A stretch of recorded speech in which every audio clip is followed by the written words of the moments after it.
Dewi Persik bisa segera kembali hadir untuk syuting di pagi-pagi ambiar. Woi, ini woi. Dewi Persik pulang Aku di sini guys. Mana sih? Guys, Kok udah balik sih? Kurang lama. jangan kurang lama ya Allah. Semoga banyak off-air buat saya ya. Amin. Amin. Jangan gitu tapi nanti itu aku dimarahin sama Pak Cete. Tapi itu doa terbaik supaya kamu banyak off air. Kamu butuh uang. Iya. Karen, Wih. kamu mau pindah atau mau dijemput paksa? Maksudnya? Dijemput paksa siapa? Karen, Kenapa dijemput paksa? sama polisi. bukan. Kenapa? Siapa? Aku gak enak ngomong.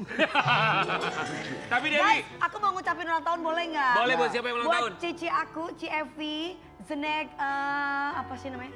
Lu gimana sih lu lupa?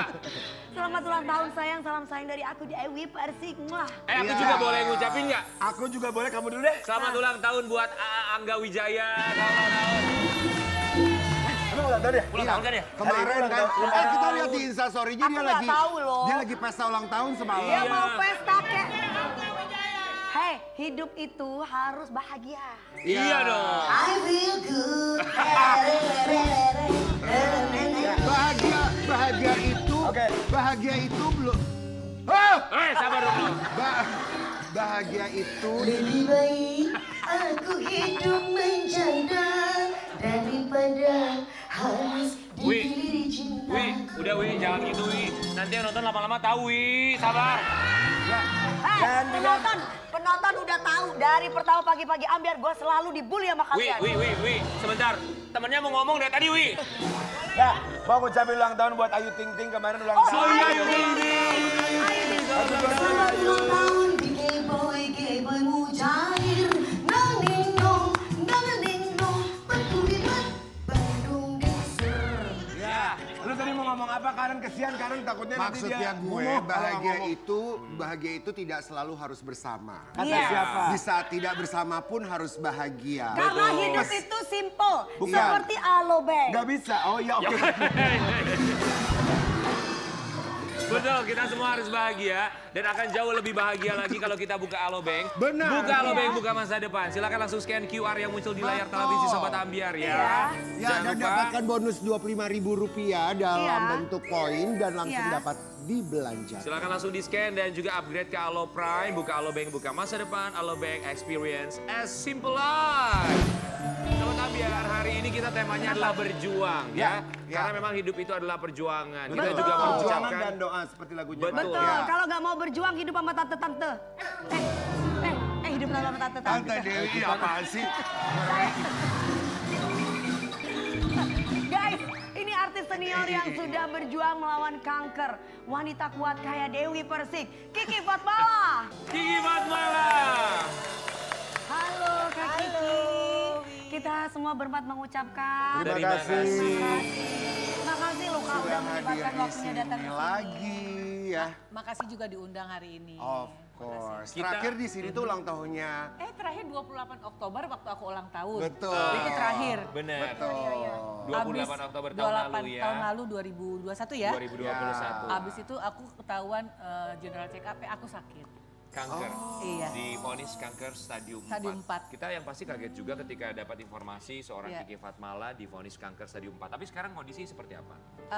Sehat. Sudah semakin sehat ya? Sehat. Amin, alhamdulillah Amin. ya. Amin. Ya. Kita berharap semoga semakin sehat juga bisa beraktivitas kembali dan terima kasih banyak sudah mampir di pagi-pagi ambiar untuk menceritakan pada kita semua. Kita mau kasih lihat bagaimana perjuangan seorang Kiki Fatmala Ya. berjuang melawan kanker stadium 4 ini. Ini dia. Ini bulan Iya. Oktober jadi Iya. bintang tamu itu belum divonis. Belum tahu. general check up ya Kak. Itu nggak tahu sama sekali karena aku kan tiap tahun biasa general check up untuk Iya. kesehatan setiap tahun.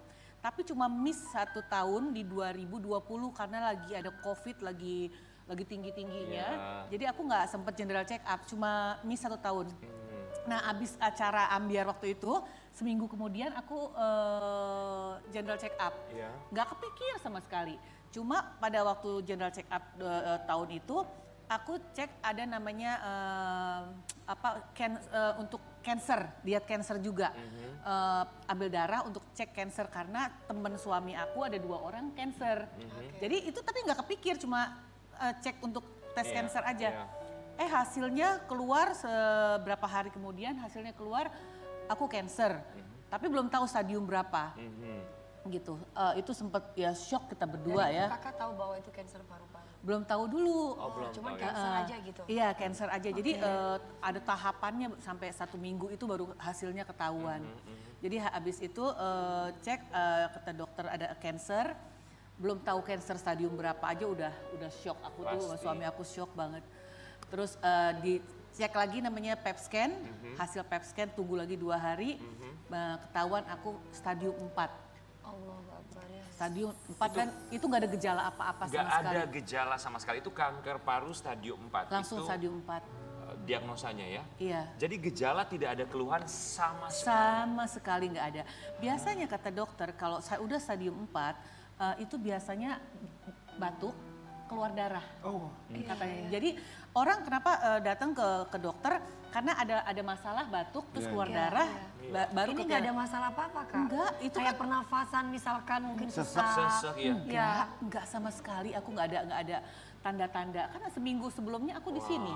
Iya. 28 Oktober aku ulang itu tahun, ya. November aku ketahuan. Aku di sini kan happy-happy aja nggak tahu kan waktu itu. Terus aku tiap hari olahraga. Olahraga aku tiap hari spinning, sepeda, sama yoga apa. Tiap hari aku Hidup olahraga. sehat gitu lah ya Kak, olahraganya rutin ya Kak? Rutin. Kak Aku Kiki kan Fatmala, saat divonis kanker paru stadium 4, dalam pikiran seorang Kiki Fatmala seperti apa? Karena tidak ada gejala sama sekali, tidak ada keluhan sama sekali. wah itu reaksi pertama jujur manusiawi ya. Pasti langsung stadium 4 udah pikirnya udah yang paling terburuk. Yang paling jelek. Misalkan aduh nggak lama nih hidup nih. Gitu. Karena stadium 4. Aku sama suami aku berdua tuh bener-bener yang wah udah nangis, udah ya nggak nyangka gitu ya stadium 4 kan. Tapi kita 2 hari akhirnya setelah 2 hari kita nangis akhirnya suami aku kita berdua bilang udah kita stop ya, jangan berlarut-larut seperti ini. Apa nih ke depannya? Solusinya apa? Suami aku fokus untuk cari dokter, berobatnya di mana itu suami aku yang urus semua. Aku pokoknya serahin hidup aku sama dia, terserah kamu pilih apa, aku percaya. Soalnya dalam keadaan sakit udah nggak mikir mau berobat di mana, dokter yang berpikir jernih gitu ya. Iya, jadi dia yang urus semua. Aku cuma aku cuma mendekatkan diri sama Tuhan. Aku hanya berdoa setiap hari, hanya berdoa untuk minta pertolongan dari Tuhan, itu aja. Kalau suami langsung mencarikan solusi ke depannya seperti apa? Iya. Kalau reaksi keluarga yang mengetahui saat itu? Aku jujur pada saat aku tahu cancer stadium 4, aku nggak ngomong sama siapa-siapa. Aku cuma yang tahu cuma berdua, aku sama suami. Jadi pertama kali yang mendapatkan berita suami ya Kak? Iya, karena waktu itu, waktu mau ngambil hasil PET scan, suami aku bilang begini, kamu nggak usah ikut ke rumah sakit, ya, kamu olahraga aja supaya nggak stres, katanya gitu, supaya aku nggak stres. Aku masih jalan di treadmill, nungguin hasil PET scan. Kenapa suami bilang kamu jalan aja biar nggak stres? Apakah Kakak ada keluhan sebelumnya pasti? Enggak, dia mau bikin aku Tapi tenang aja ya. tenang aja Untuk buka hasilnya. daripada kamu nunggu di rumah sakit.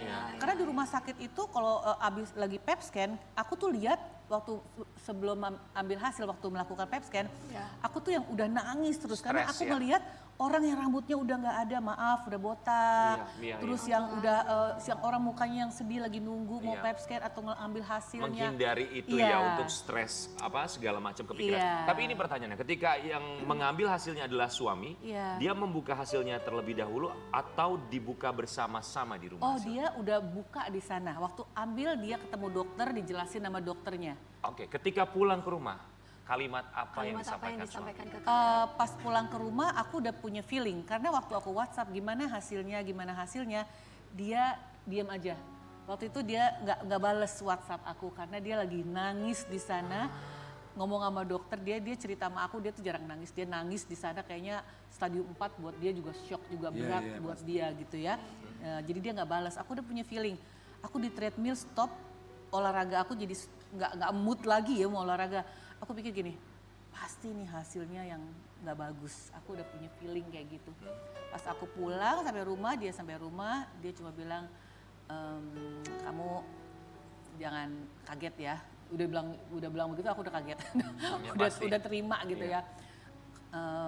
Dokter bilang kamu stadium 4.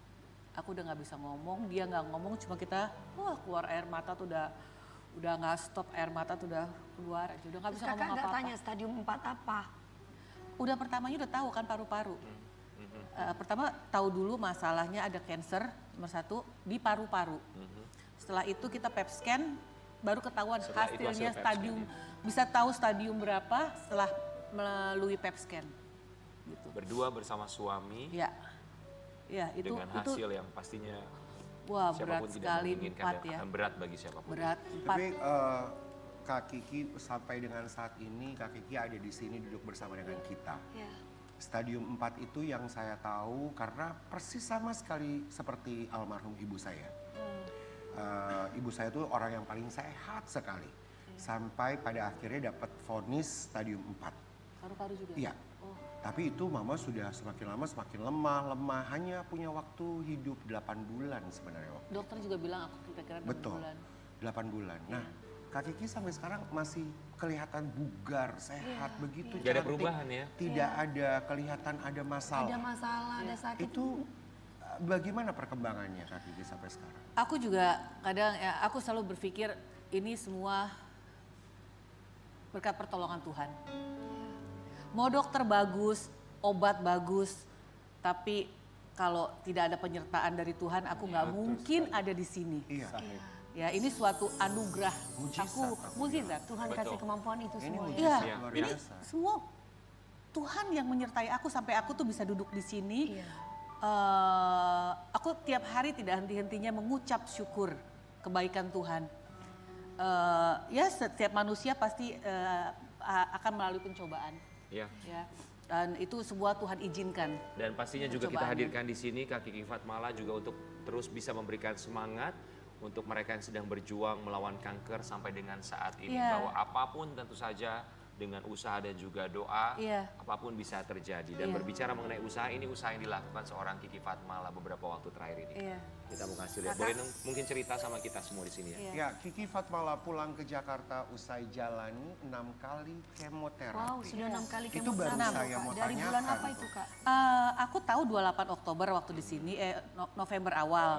Terus tapi tahun 2021 tahun lalu, November. baru 7 bulan yang lalu ya, 7 bulan yang lalu cepat sekali. Tapi pas ketahuan, pas general check up ketahuan waktunya cepat sekali. PET scan, CT scan, terus biopsi, bla bla bla bla. Banyak melalui sebelum kemo itu banyak melalui proses yang harus dilalui dulu.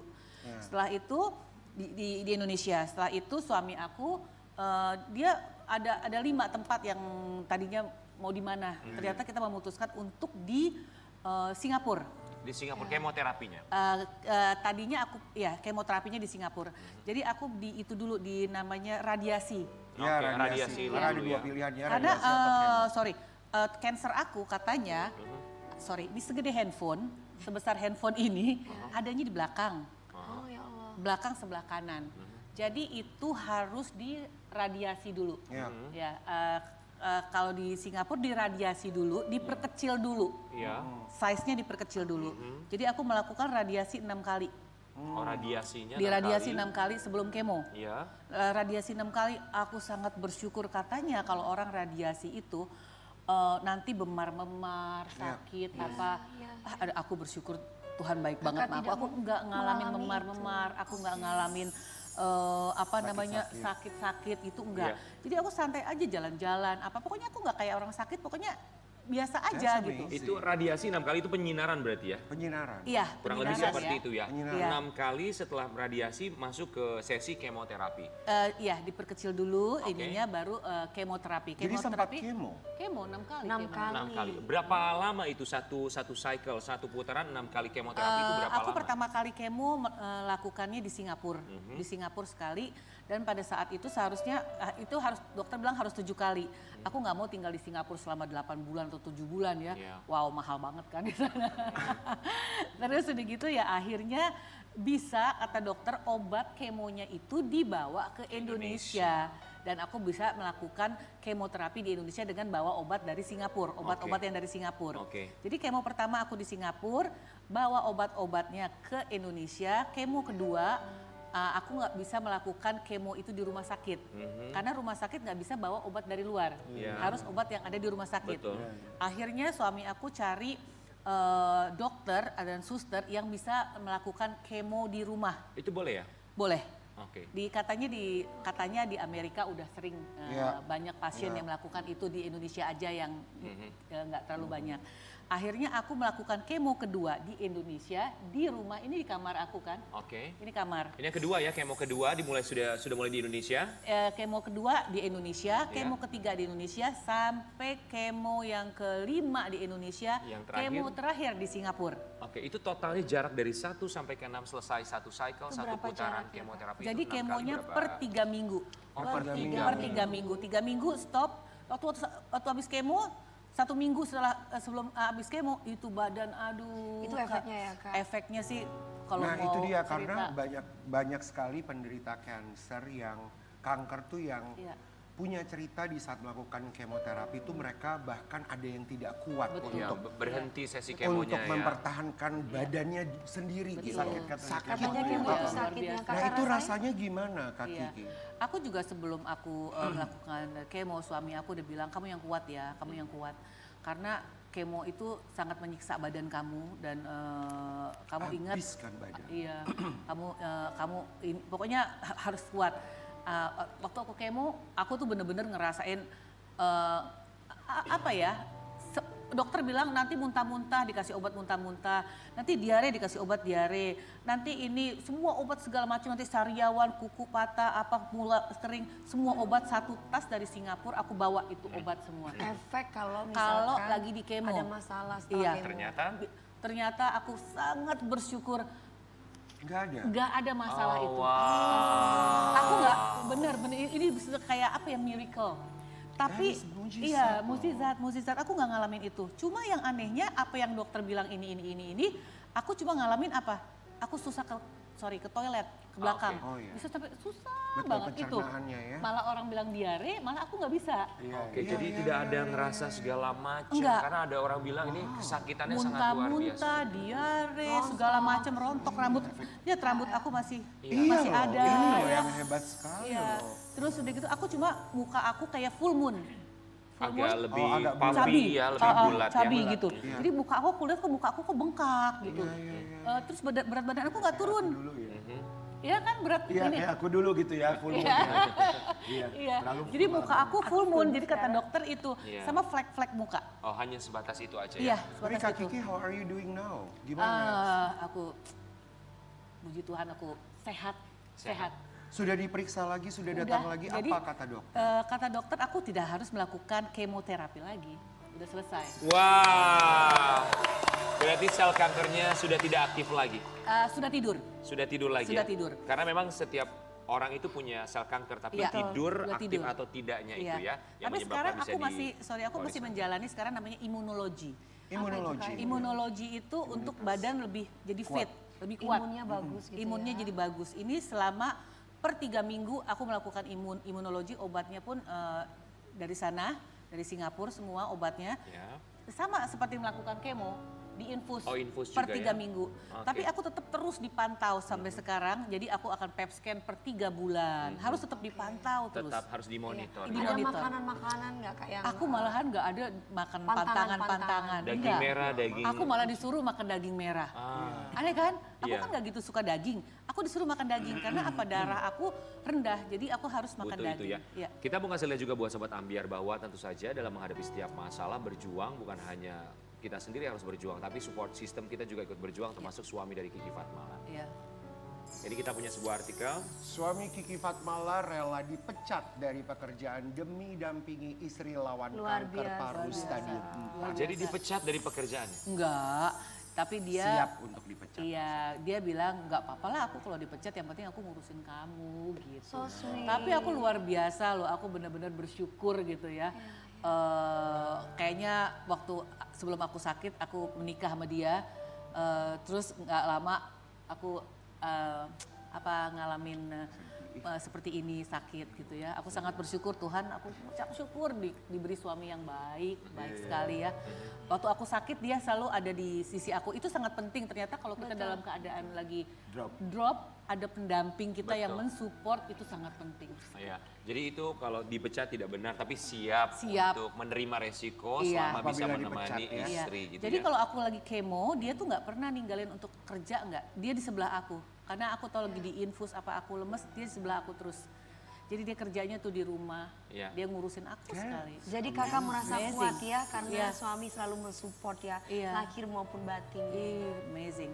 Kiki Fatmala, apa dalam pikiran seorang Kiki Fatmala ketika sedang sakit ya kita tahu bahwa pastinya hati bersedih ya.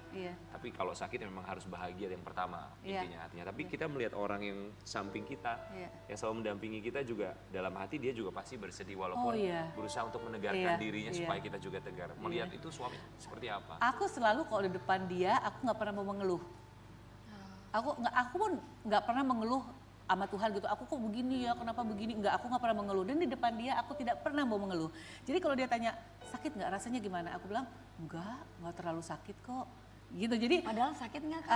Ada, bohong kalau nggak sakit. Ada rasa namanya obat kemo itu kayak racun dimasukin ke dalam badan kita tuh kayak racun, Wi. Cuma aku nggak fokus ke situ. Aku hanya berdoa, hanya mengucap syukur sudah aja. merasa sakit karena ada suami yang mendampingi. Ya, itu tapi pun ini aku benar-benar mujizat. Saya adalah anak yang benar-benar menyaksikan ibu saya sendiri waktu di saat kemo, mama tuh nggak tahan. Nggak bisa gitu. Aku juga. You are like amazing. God is so good sampai bisa hari ini duduk bersama dengan kita di sini. Udah gitu waktu aku lagi kemo, aku sempet olahraga loh. Hebat loh. Aku olahraga. Karena waktu itu kakak disuruh dokter. Disuruh dokter. Jadi daripada tiduran terus, jadi dokter bilang suruh jalan. Aku tuh jalan, bukan di gym ya, jalan kaki di rumah. Terus suami aku pegangin, udah kayak jalannya dipegangin sama dia. Ntar kalau dilepas aku kayak mau goyang gini. Terus gini, kayak lagi jalan sama Manula nih. Aku bercanda gitu kan. Jadi itu ya ada momen-momen seperti itu ya. Iya, aku nangis gitu. Dia pegangin tangan aku, kita jalan di komplek. 10 menit, belum 10 menit, tunggu 10 menit. Ayo jangan stop, kata dokter kamu harus gerak. Gitu, dia tuh benar-benar dampingin dia aku tuh. Memberikan waktu, menyempatkan waktunya untuk menemaninya setiap saat untuk Kiki Fatmala ya. Tapi kita mau kasih lihat buat Sobat Ambiar di rumah, kemarin ketika sakit ada satu pikiran dari seorang Kiki Fatmala yang justru sudah mempersiapkan kabarnya warisan dan juga pemakaman. Kita kasih lihat dulu artikelnya ya. Ya, divonis kanker paru stadium 4, Kiki Fatmala sudah pikirkan lokasi pemakaman hingga warisannya. Nah itu gimana Kak? Itu juga sebenarnya suami aku juga, karena dia logik. Dia tuh berpikirnya yang kalau orang meninggal yang disusahin siapa? Yang ditinggal. Dia bilang begitu. Jadi kamu takutnya pokoknya siap-siap, misalkan kamu mau pertama dengar stadium 4 itu ngomongin seperti ini. Kamu mau dikuburnya di mana? Udah ditanya sama dia. Terus kamu harus telepon untuk bikin warisan karena kamu kan nggak punya anak, kamu harus kasih settle semua warisan kayak gitu. Akhirnya itu diurus dari mulai warisan akan jatuh ke siapa, termasuk pemakaman dipilih di mana itu diurus. Enggak, belum sempat urus, cuma sudah dibicarakan sama dia. Hanya dibicarakan itu. Tapi belum diurus secara di atas kertas gitu. Belum. Oke, kita pastinya juga senang sekali Kiki Fatmala hadir di sini karena kita juga yakin banyak Sobat Ambiar yang saat ini juga sedang berjuang untuk melawan kankernya. Kiki Fatmala, Kak Kiki, tolong berikan motivasi untuk Sobat Ambiar yang berjuang melawan kanker atau mereka yang memiliki keluarga yang sedang berjuang melawan kanker. Ini pengalaman aku sendiri ya. Kita biar bagaimanapun harus mendekatkan diri pada Tuhan, berdoa, hanya minta pada Tuhan, hanya Tuhan yang bisa menolong kita. Itu aku yakinin itu.